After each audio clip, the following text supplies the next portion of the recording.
ઘટના હરણી લેક ઝોનનો મુદ્દો હવે ફરી એકવાર ચર્ચામાં આવ્યો છે। ચંદ્રકાંત શ્રીવાસ્તવે શીતલ મિસ્ત્રીનો ઉધડો લીધો છે। જાહેરમાં તું મેનો વિડીયો વાયરલ થયો છે।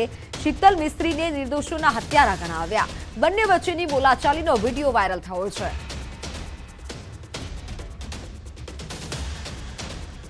વાત સુરતના લીંબાદ વિસ્તારમાં ડુપ્લિકેટ તેલ મળી આવ્યું છે। લીંબાદમાં આવેલ વિજયા લક્ષ્મી સુપર સ્ટોરમાં ડુપ્લિકેટ તેલ મળી આવ્યું। બ્રાન્ડેડ કંપનીના તેલના ડબ્બામાં ડુપ્લિકેટ તેલ આપવામાં આવતું હતું। વેપારી એસોસિએશનની ફરિયાદના આધારે લીંબાદ પોલીસને સાથે રાખી દરોડા પડાયા।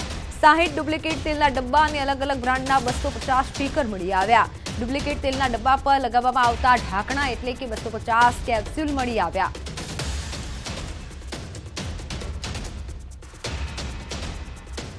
आठ जेटला वेपारी त्याथी डुप्लिकेट तेलो अमने मळ्या छे जेनी अंदर 200 થી 250 जेवा एनी उपरना स्टीकर्स छे के 200-250 जेवी कैप्सूल्स एनी उपर जे डब्बा पर लागती होय छे ते मळी लगभग 50 થી 60 डुप्लिकेट डब्बा पण मळ्या छे जे લીંબાદ પોલીસ સ્ટેશનમાં પોલીસે પોતાના કબજામાં લઈ અને આગળની કાર્યવાહી હાથમાં ધરી છે। આ તરફ અસલી તેલના ડબ્બાની ઓળખ કેવી રીતે કરી શકાય તે અંગે વેપારી એસોસિએશનના પ્રમુખે જાણકારી આપી।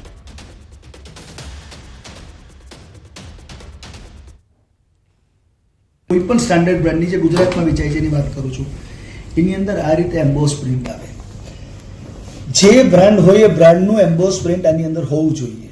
अहींया गुलाब होय तो गुलाबनुं होय दरेक कंपनीनुं एम्बोस प्रिंट होवुं जोईए आ होवुं जोईए। बीजुं के एनी उपरनी जे कैप्सूल छे अहींया जरा फोकस करजो आ कैप्सूल छे जे डुप्लिकेट डब्बा होय कैप्सूल ओरिजिनल न होय तो आने घसवामां आवे तो आ वच्चे जे नाम लखेલું છે ભલે તે ગુલાબ લખ્યું હોય ફોર્ચ્યુન લખ્યું હોય ગમે તે લખ્યું હોય तो ये नाम निकली जाए। ओरिजिनल डब्बानी अंदर आ नाम नहीं निकले एटले के डब्बो डुप्लिकेट करवावाळा। अने त्रीजी वस्तु ज्यारे आप डब्बाने जुओ तो डब्बाना फिनिशिंग परथी ज आपणे ख्याल आवी जशे के आ डब्बो रिपेक थयेलो छे फ्रेश छे। फ्रेश डब्बानुं फिनिशिंग आखुं अलग ज आवतुं होय एनी चमक अलग ज आवती होय।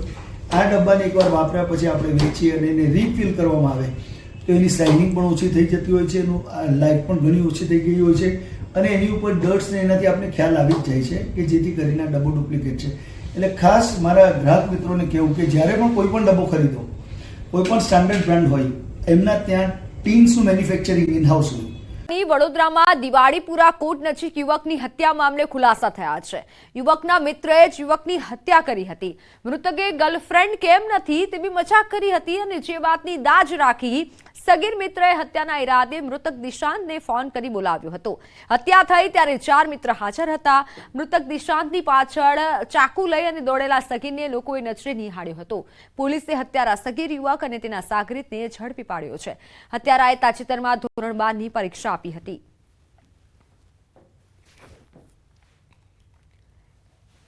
આ જે મરણ જનાર તથા મારનાર બંને મિત્રો હોય અને જે મરણ જનાર છે એને 2-3 ગર્લફ્રેન્ડ હોય અને પેલાને જે મારનાર છે એને ગર્લફ્રેન્ડ ન હોય જેથી તે એને ચીડવતા હતા એને લાગી આવતા એણે આ કૃત્ય કરેલ છે।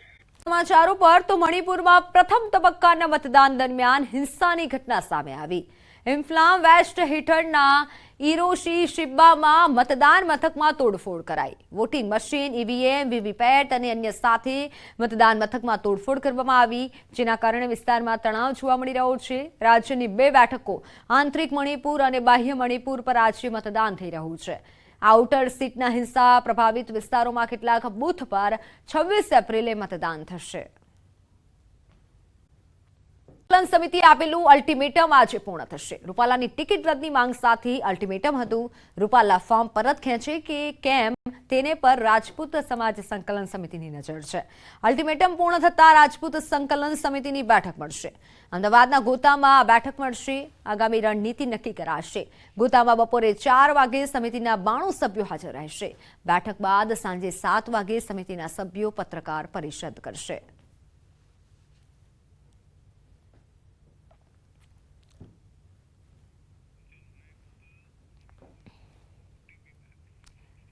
ચૂંટણી અંગે રાજકોટથી મોટા સમાચાર સામે આવી રહ્યા છે। રૂપાલાના વિરોધમાં નહીં ભરે ક્ષત્રિય મહિલાઓ ફોર્મ। ક્ષત્રિય સમાજની મહિલાઓ ફોર્મ નહીં ભરે। ક્ષત્રિય સમાજના આગેવાન હેતલબા વાઘેલાનું આ નિવેદન સામે આવ્યું છે। તેમણે કહ્યું છે સંમેલન બાદ અમે 200થી વધુ ફોર્મ ઉપાડ્યા હતા, પરંતુ પરેશભાઈની ચૂંટણી લડવાની વાત બાદ અમે અપક્ષ ઉમેદવારી નહીં નોંધાવીએ.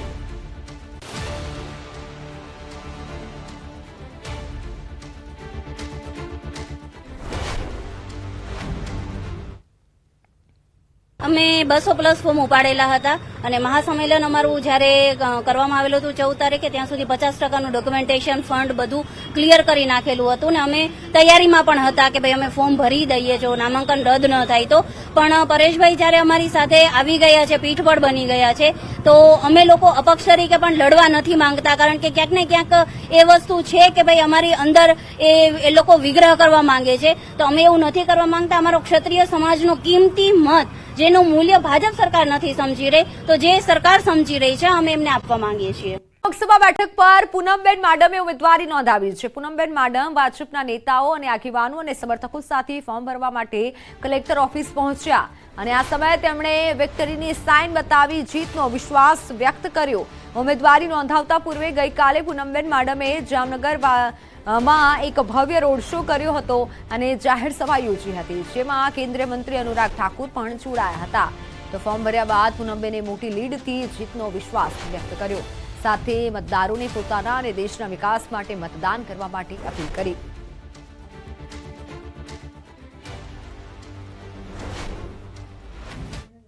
ઉજ્જવળ ભવિષ્ય માટે આ રાષ્ટ્ર જેના તમે ભાવિ નાગરિકો છો એના ઉજ્જવળ ભવિષ્ય માટે એક મજબૂત ભારત આખા વિશ્વમાં ઉભરી આવતું હોય, ત્રીજું વિશ્વનું સૌથી મોટું અર્થતંત્ર બનવા જઈ રહ્યું હોય, ત્યારે તમારું ભવિષ્ય આ ભારત સાથે, આ દેશ સાથે મજબૂતીથી જોડાયેલું હોય, તો તમારા સુરક્ષિત ભવિષ્ય માટે પણ ચોક્કસ વિચારીને મતદાન કરજો.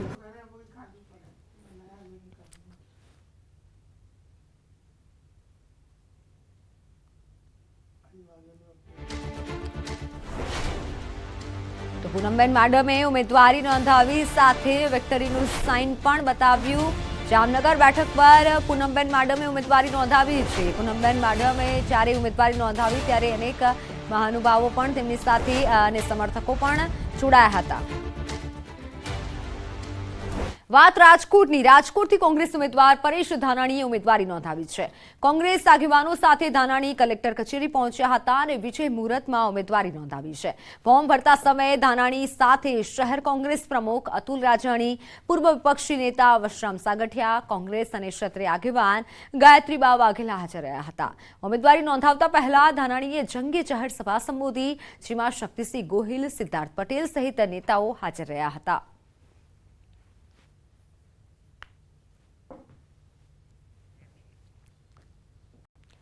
પરેશ ધાનાણીએ કલેક્ટર પ્રભાવ જોશી સમક્ષ નામાંકન પત્ર રજૂ કર્યું, જેમાં આ નાના અને મધ્યમ વર્ગી જે વેપાર ધંધા છે ને એને કર આતંકવાદમાંથી મુક્તિ અપાવવા માટે હું રાજકોટ આવ્યો છું. આ રાજકોટના સાંસદ બનવાનું સપનું નહોતું, હું રાજકોટમાં આપ સૌ જનજનના સાથી બનવા માટે થઈને આવ્યો છું.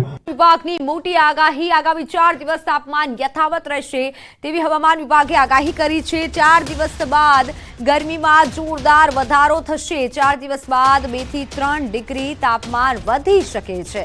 દરિયાકાંઠાના વિસ્તારોમાં અકળામણ અનુભવાશે, જ્યારે દરિયાકાંઠાના વિસ્તારોમાં ગરમ પવન ફૂંકાઈ શકે છે. હવામાન વિભાગ દ્વારા આગાહી વ્યક્ત કરવામાં આવી છે. ગરમી યથાવત રહેશે. દરિયાકાંઠાના વિસ્તારોમાં ગરમ પવન ફૂંકાઈ શકે છે.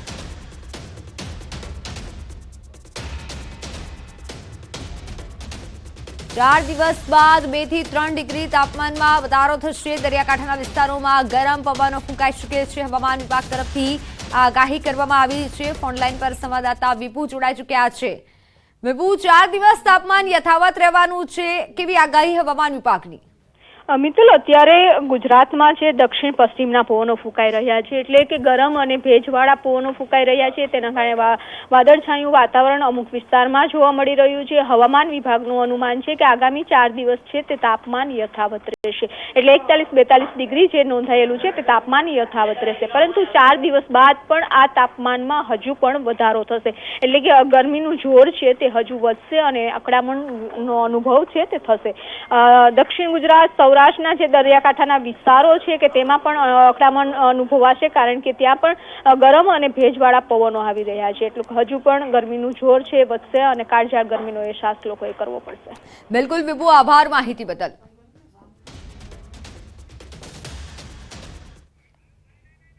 તો આ તરફ અન્ય સમાચારો પર નજર કરીએ તો ગુજરાતમાં હીટવેવની સંભાવના છે.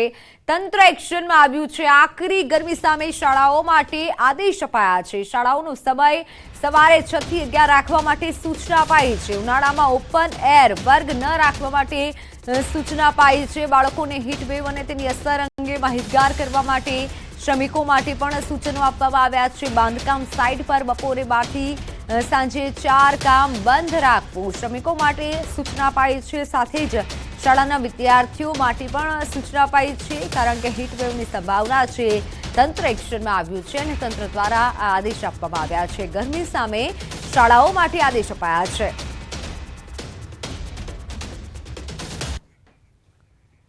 તો અંગદજાડતી ગરમી તાપમાન પર નજર કરીએ તો અમરેલીમાં અત્યારે લઘુત્તમ તાપમાન 26.7 ડિગ્રી છે, જ્યારે મહત્તમ 42.2 ડિગ્રી તાપમાન નોંધાયું છે. છોટાઉદેપુરમાં 26.3 ડિગ્રી લઘુત્તમ તાપમાન છે. અને આ તરફ નજર કરીએ અમરેલીની છોટાઉદેપુર પર નજર કરીએ, જેમાં મહત્તમ તાપમાન 40 ડિગ્રી છે અને ડાંગ પર નજર કરીએ તો લઘુત્તમ તાપમાન 27.2 ડિગ્રી છે. અને આ સાથે જ વાત હવે કરીએ ભાવનગરની. ભાવનગરમાં લઘુત્તમ તાપમાન 27.9 ડિગ્રી છે અને જ્યારે 40.6 ડિગ્રી મહત્તમ તાપમાન છે. મહત્વનું છે કે અમરેલીની વાત કરીએ તો મહત્તમ તાપમાન 42 ડિગ્રી છે. એટલે હીટવેવની હવામાન વિભાગ તરફથી આગાહી કરવામાં આવી છે. તે હીટવેવને ધ્યાનમાં રાખી તમામ લોકો સાવચેતી રાખજો, કારણ કે ખાસ કરી અમરેલી વાસીઓ ત્યાં વધુ ગરમી પડવાની છે. છોટાઉદેપુરમાં પણ 40 ડિગ્રી મહત્તમ તાપમાન છે અને ડાંગમાં પણ 40.5 ડિગ્રી મહત્તમ તાપમાન નોંધાયું છે. એટલે આંગ દજાડતી ગરમી વચ્ચે હવામાન વિભાગે પણ સતર્કતાના ભાગરૂપે તમામ લોકોને કીધું છે કે આ ગરમીમાં સાવચેતી રાખજો. ખાસ કરી સૌરાષ્ટ્રમાં અમરેલીમાં મહત્તમ તાપમાન 42.2 ડિગ્રી નોંધાઈ રહ્યું છે અને ત્યારે 26.7 ડિગ્રી લઘુત્તમ તાપમાન નોંધાયું છે.